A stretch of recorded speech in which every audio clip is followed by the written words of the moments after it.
Welcome to the Humanism Now podcast, a weekly show for anyone interested in humanist values, secular ethics, and spreading curiosity and compassion.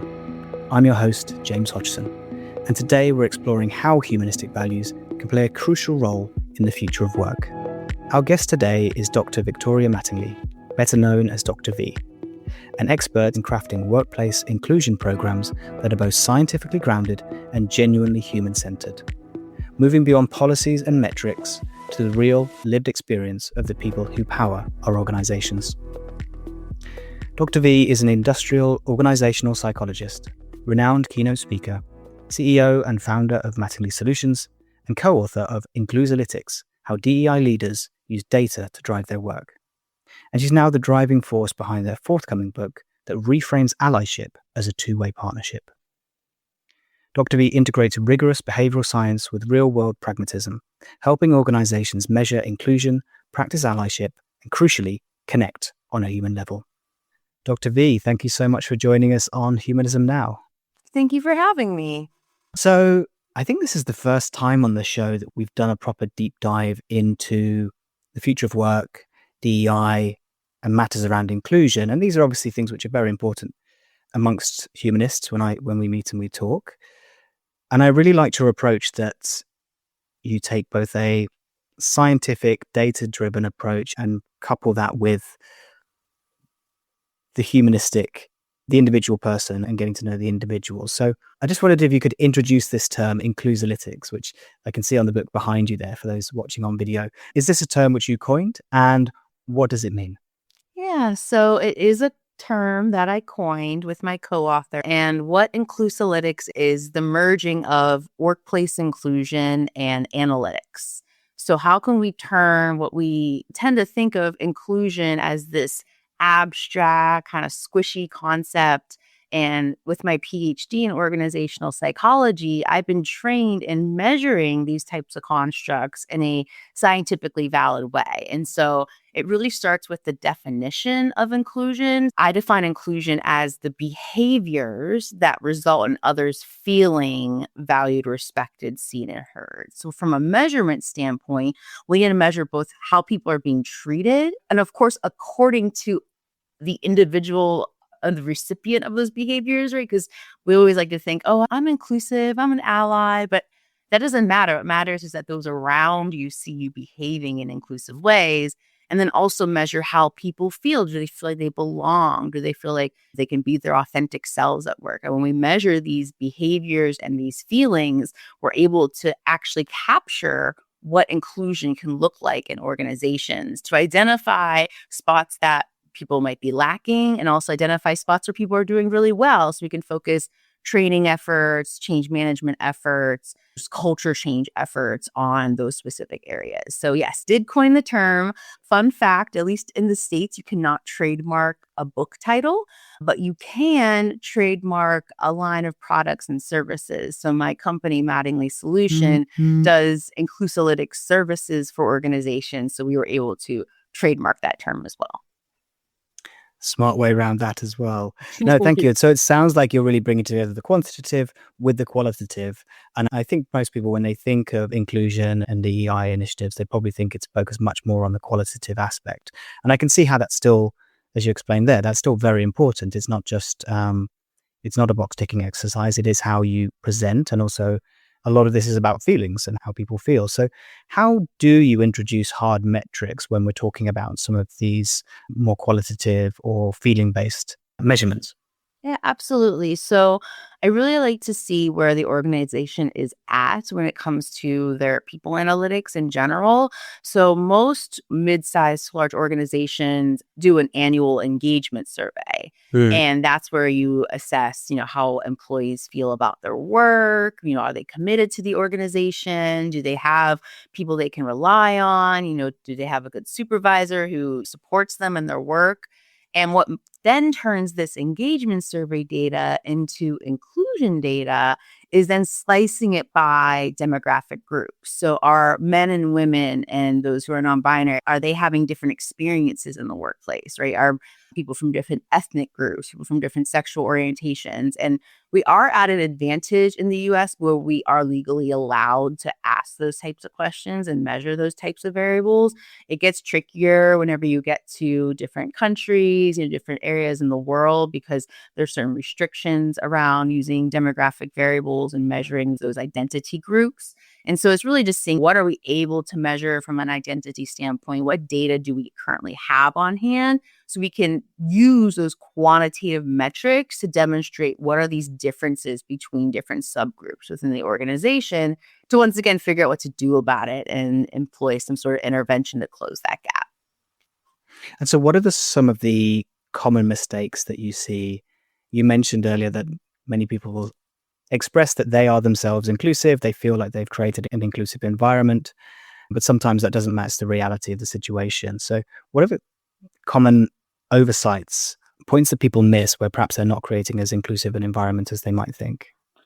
Yeah, so this goes back to that definition of inclusion, right? So inclusion are the behaviors that we can do that result in others feeling valued, respected, seen, and heard. And so I think where people go wrong is they think about the golden rule instead of the platinum rule. So the golden rule is treat others how you would want to be treated. Whereas the platinum rule is treat others as they would want to be treated. And so what's really missing a lot of times is that relationship, that connection between the includer and the includee, between the ally and what I like to call the partner. We need to come together across our differences to figure out, what truly does this person need? What truly will make them feel valued, respected, seen, and heard? And how can I make sure that I enact those behaviors rather than the behaviors that I just think are inclusive? Could you give some examples there of powerful changes that people have adopted where, as you say, perhaps they've had to act against their initial instincts in terms of how they would like to be heard, to shift towards, as you mentioned, the rule of actually adapting the workplace or adapting their own behaviors to allow space for other people? Absolutely. A common example I've seen of this is whenever executive leaders join on to employee resource groups as executive sponsors. So, for those who don't know, employee resource groups are essentially affinity groups within organizations. So, like a women's group, a different generational group, an LGBTQ plus group, right? So people can come together and not just commune as that identity group, but also come up with ways, what challenges are they facing in the organization and what are ways they can help solve those challenges. And so whenever an executive sponsor comes in, typically they're not a member of that group. So we have a male sponsor coming into the women's group. We have a straight sponsor coming into the LGBTQ group. We have a neurotypical sponsor coming into the neurodivergence group. And it opens up their eyes in a way that they hadn't considered before, right? Because the higher we get up in an organization, the more homogeneity we have, the more we're like everyone else in that executive team, right? So to be able to come in as that sponsor, to really hear and learn about the perspective and the experiences of people who belong to a group to which you don't belong, and then to have that executive power and leverage and authority to do something about it and to advocate for that group and maybe come up with a new policy or get more resources or provide more opportunities that those who aren't at that executive level would be able to do. Yeah, that's really powerful.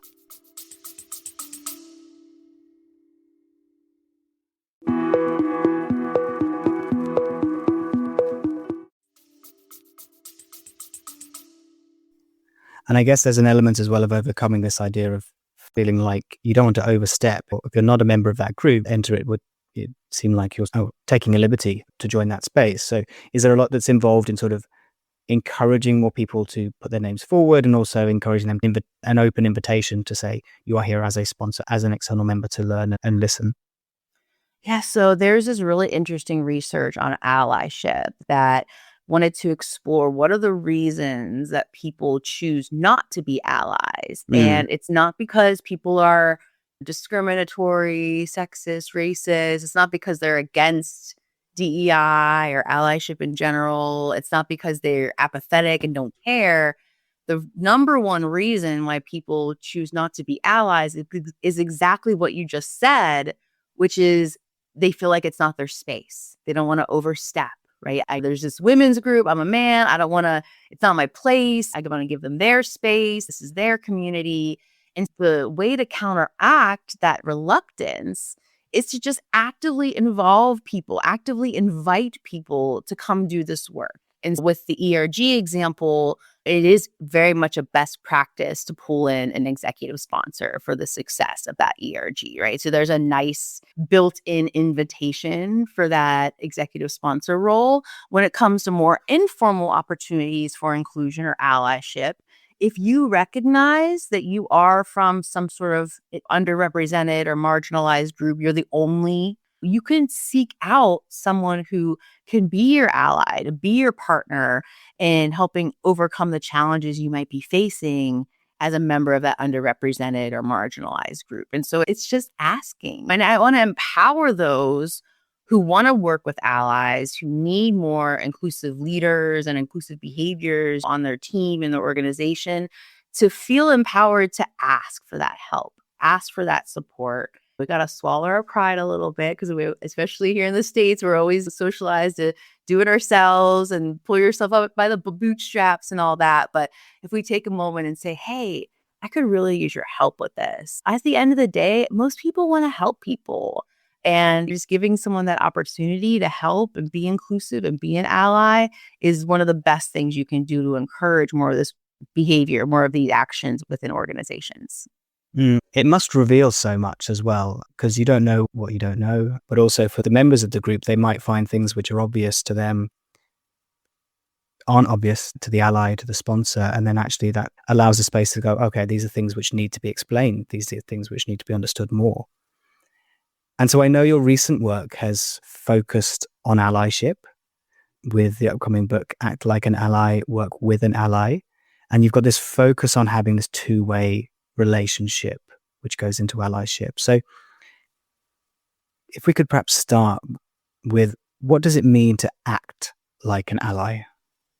Absolutely. So I was really intentional with using that language for the title of that book because an ally is not someone who you are. It is not an identity you can assume. It's not something you can slap on your social media or stick a flag on your desk or whatever and call yourself an ally. You should never call yourself an ally. An ally is what you do, specifically how you leverage your power, your privilege, your status to help people from marginalized groups to which you don't belong. And that final piece is so important. I could be a great coach and mentor and sponsor and cheerleader and advocate for someone who's just like me, but that doesn't make me their ally. The beauty of allyship is whenever we work together across some sort of identity difference, and the person who's in the ally role leverages their in-group status, right? So we have male allies for women, we have straight allies for LGBTQ, we have neurotypical allies for neurodivergence, and so on. And so to act like an ally, it means doing the behaviors that are going to benefit that person or group that you are trying to serve as the ally. So going back to the point I made earlier, there needs to be some sort of communication, some relationship, some partnership, so that ally can make sure the actions they take are truly going to benefit and help the recipient, which I call the partner. So if I understand correctly, this is shifting the idea away from thinking that if I'm supportive of these groups, I respect their rights, I'm not discriminating against people, then that's sufficient. But shifting towards more of an active process of saying this is something which allyship is something which I do, as an act which is undertaken and has to be expressed publicly. Exactly. And so what are some of the methods and techniques that you recommend to people in order to express or practice their allyship? So it does start with what we talked about earlier, which is that listening and that getting into that community or building that relationship with someone who's different than you and truly understanding what their lived experience is, the challenges they face, the areas that they could use support. And so there's a listening phase. Listening is action, right? I think when people think action, they think it's got to be loud and big and these huge gestures. But active listening is an action. So active listening is listening to truly understand, not listening to respond. If you're an active listener, your responses should be questions, dig deeper into what that person just shared with you, or maybe a little recap. Let me get this straight. You just said XYZ, right? So you're demonstrating that I'm really trying to understand what you're saying. There's also an act of unlearning that allies need to do. So now that I've got more information, I've taken it upon myself to research. I don't want to burden people from already marginalized or underrepresented groups to educate me, right? So I'm going to go online, I'm going to do research. I call it the Google rule. If you Google something, you get an answer, do not burden an individual from that group for that answer, right? So do your research. And then there's an element, as I said, of unlearning. So I think we all want to believe, especially if we belong to a number of majority groups, that these days of discrimination and exclusion are behind us. But that's not the way it is. We do not live in a fair, equal world. Here in the States, there's this graphic I see all the time in the history of the United States.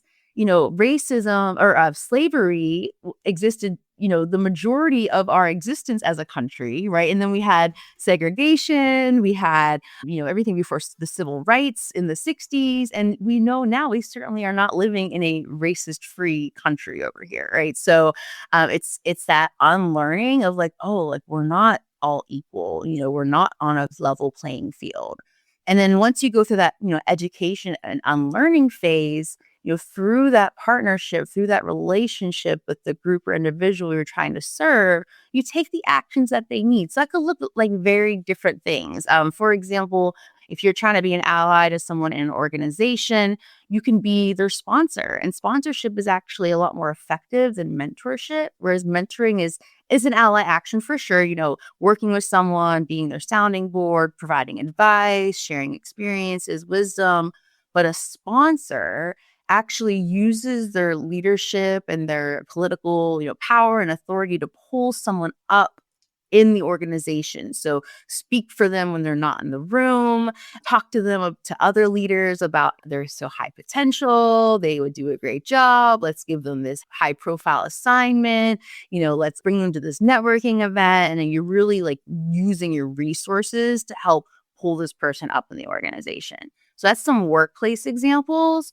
When it comes to community, or you're thinking about how you can be an ally to friends, it really comes down to that active listening piece and then stepping up in ways that they could use that support. So it could be meditated, where it's I'm trying to fundraise for this group that I belong to. Can you share the fundraising info? Can you join our walk for this cure, for this issue that matters a lot to my group, but it doesn't affect you? It's just doing the thing that would be most helpful, most beneficial to that person you're trying to serve. Yeah, and thank you for bringing it back to communities as well. And there's so much you mentioned in there, I think particularly around we can't be complacent. We can't think that these problems have all been solved. And yes, certainly. So I guess with our audience is mostly involved in community groups, so I'm sure everyone will be able to use these examples that you've mentioned in their place of work as well. But I can see definitely parallels for using these techniques within community groups, such as we have, within the humanist community here in the UK, and there'll be plenty of other groups around the world. But I'm interested, and I know you gave a few examples there, but I think it's a really important definition that you mentioned, the difference between a mentor and a sponsor, in terms of actively sponsoring someone within a group. Could you just give a brief, definition of, or how you would differentiate between the two and some of the key activities that a sponsor might undertake, say, within a community group, as well as within an organization?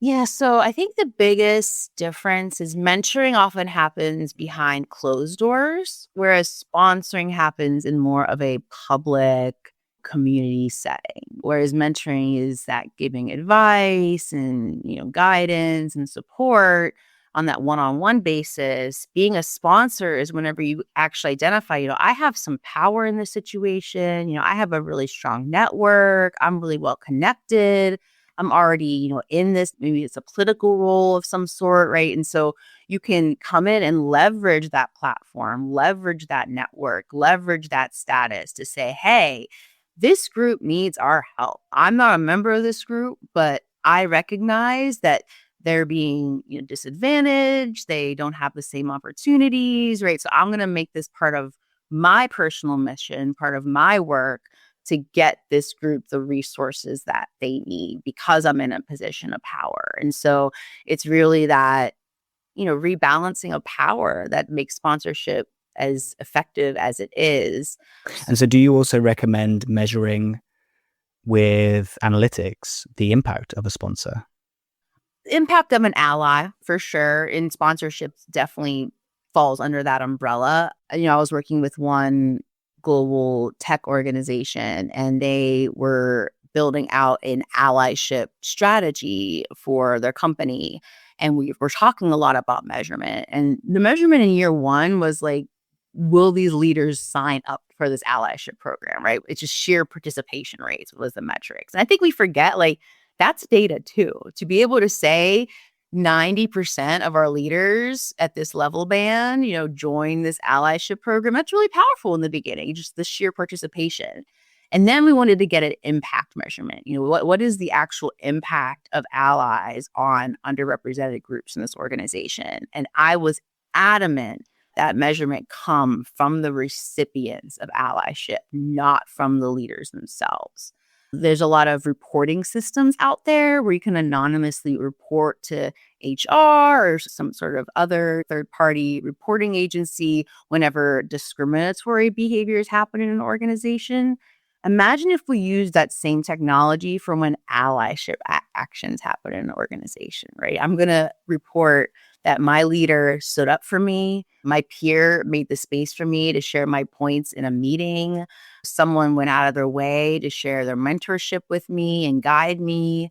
Someone corrected someone else when they got my name wrong or got my pronouns wrong, right? So how can we measure allyship from the perspective of the people being benefited from allyship and put some weight behind that measurement? So if a certain group doesn't have 40 allyship reports by the end of the year, they're not going to get their full bonus this year, right? Like, how do we really tie it to compensation, tie it to what matters to truly incentivize people to be enacting these behaviors? I love that. It sounds like such an obvious point when you mention it. We don't track these positive acts in the same way that there isn't the mechanisms to flag them and raise awareness of them in the same way there is for the negative acts, particularly within the workplace, but in any organization. So that's, a small change that can have a huge impact. And actually you're tapping into people's competitive spirit there, especially if you tie it to benefits as well.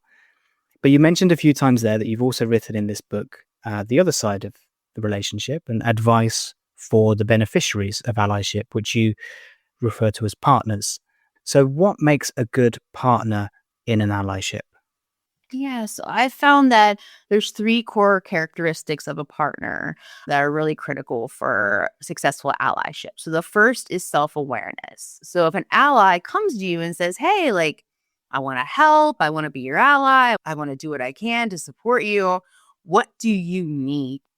That partner needs that self-awareness to say, this is what I've been experiencing, these are the challenges I face, and I need XYZ from you to help me overcome them, right? Or I need to brainstorm with you, like what I'm going through and what we could do together to help deal with these problems and overcome these problems. So that self-awareness piece is really important. I've often heard this response to allyship as in like, well, you broke it, so you fix it.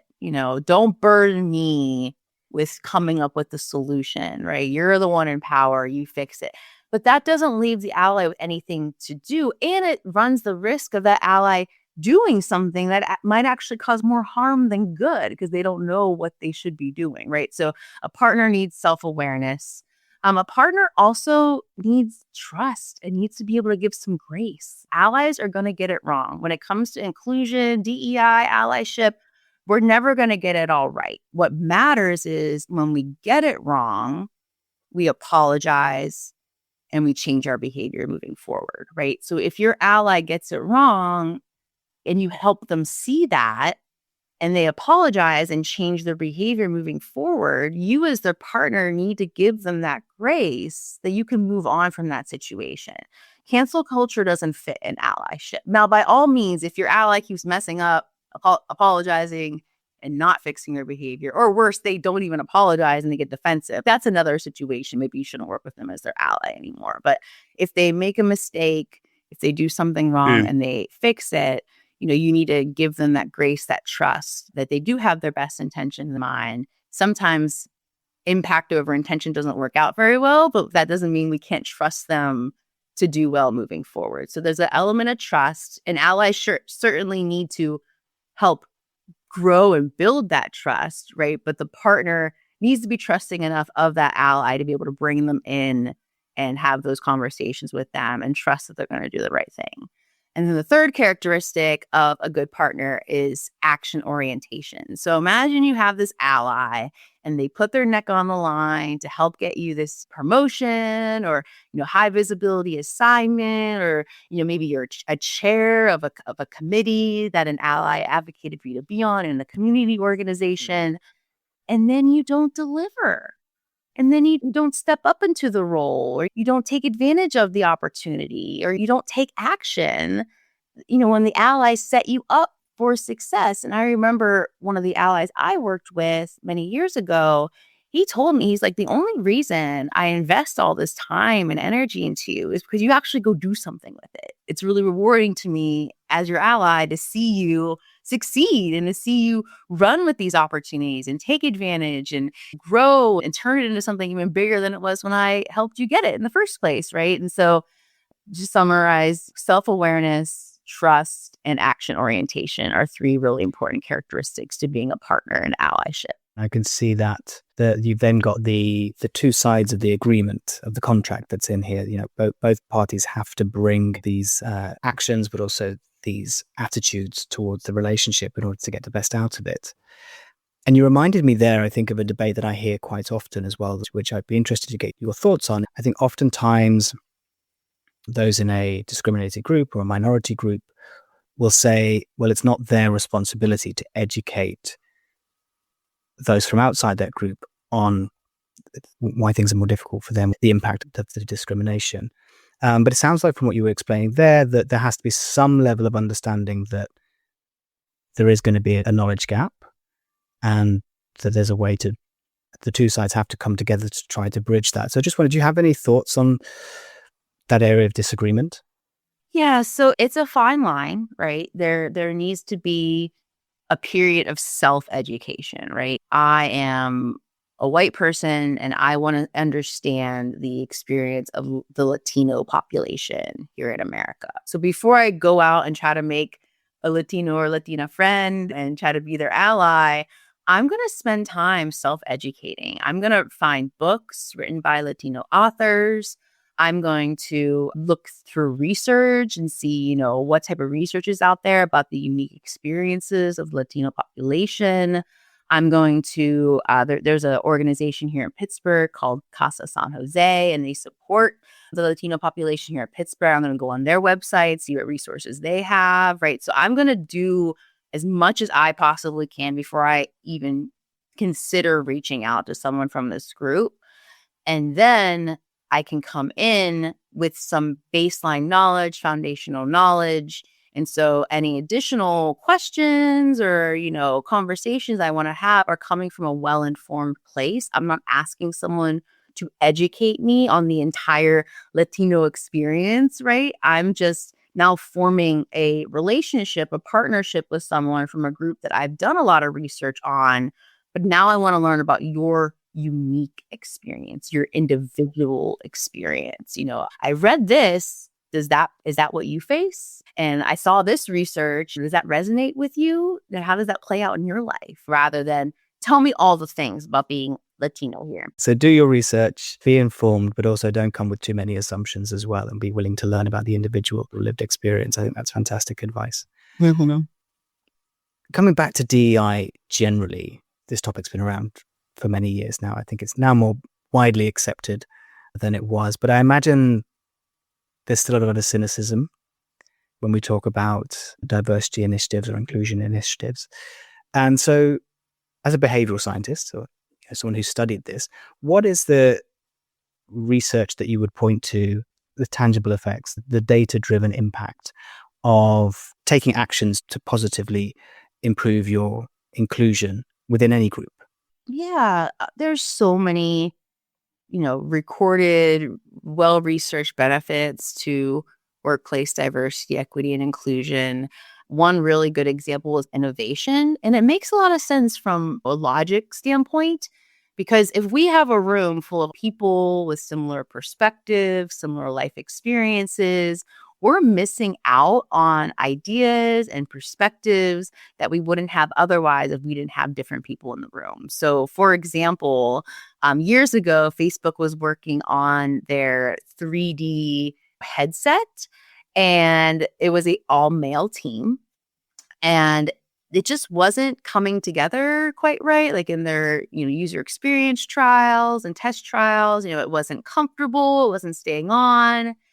Someone had the idea of like, hey, let's get some women into this team. Let's see, if they have some different ideas to help out. And funnily enough, the technology used for bra straps was actually utilized for these headbands. So they were a lot more comfortable. They connected more easily. It was a nicer fit. Also, they were originally testing these headsets on bigger heads. Men are bigger than women, right? So to actually, have smaller faces and heads to test it on, it was actually a more inclusive product as a result. So innovation is really important. And I need to call out, it's not just diversity that leads to innovation. You need the inclusion piece too. You can't just throw a bunch of people in the room who are different than each other and say, okay, innovate or work together or be a team or, solve this problem. They need to have the skills and the tools for, making people feel valued, respected, seen, and heard, being able to pause and actively listen to different perspectives, create that psychological safety where people feel safe to bring up maybe divergent opinions or views. And that's really where the magic happens. So you can't just have the diversity, you need the inclusion as well. Other examples of the benefits of DEI, you're able to attract a bigger talent pool, especially when it comes to Gen Z and millennials. DEI, those types of values and principles are non-negotiable for a lot of people from younger generations, right? You're able to keep people around longer. Turnover is very expensive. Losing people, having to rehire. When people feel valued, respected, seen, and heard, they're more likely to stay at an organization. And so you don't have those turnover costs. I'm trying to think of other big benefits. I mean, those are the big ones that come to mind. But at the end of the day, I think about leadership. A good leader is an inclusive leader. And leaders create the culture of an organization and sustain it. And so if we have people at the top who are leading in such a way where they're making sure all voices are heard, all identities are considered, and no matter what type of identity you have, you're given the opportunities and resources to thrive, that's going to be a better organization than leaders who don't have that mindset and that lens for how they approach their people. It's amazing that it's even still a question, that having diverse experiences, backgrounds, as much variation in your team as possible, and particularly a team that, represents in some way the audience that you're trying to serve, your target customers. It would not be, an obvious thing for teams, but we still progress towards the future. And I think on that, looking ahead, are there any emerging practices or technologies which excite you in terms of making workspaces or groups more human and more equitable? With AI and language processing and these big algorithms, we have a ton of data that we could be leveraging that truly understand how inclusive is this organization, right? Who's being invited to meetings and who's being left out from an identity standpoint? What type of Interesting. Yeah. words and language are people using on Slack or Teams or other tools? And how can we make sure we're seeing more inclusive words and less exclusionary words, right? How can we use data to get a sense of how people are both being treated and also how they feel about that within their organization? And how can we do it in an ethical way too? We don't want to be Big Brother, making people feel like their privacy is being violated. There's a way of collecting these data where we're not identifying individuals necessarily, but we're able to say, last quarter, we had a 20% increase in inclusive language and a 40% decrease in exclusionary language, or, being able to say those, group level or function level, rollouts of data, report outs of data to really understand, how are people feeling? How are they being treated in the organization? Wonderful. Well, you can find Dr. V's books. We'll link to everything in the show notes, and also Victoria Mattingly Consulting. Finally, before we go, Dr. V, our standard closing question. What's something which you've changed your mind on, and what inspired that change? Years ago, and as a workplace inclusion practitioner, I'm a little embarrassed to admit this, but many years ago, whenever non-binary language started becoming more popular, and a lot of people who were non-binary wanted to use they, them pronouns.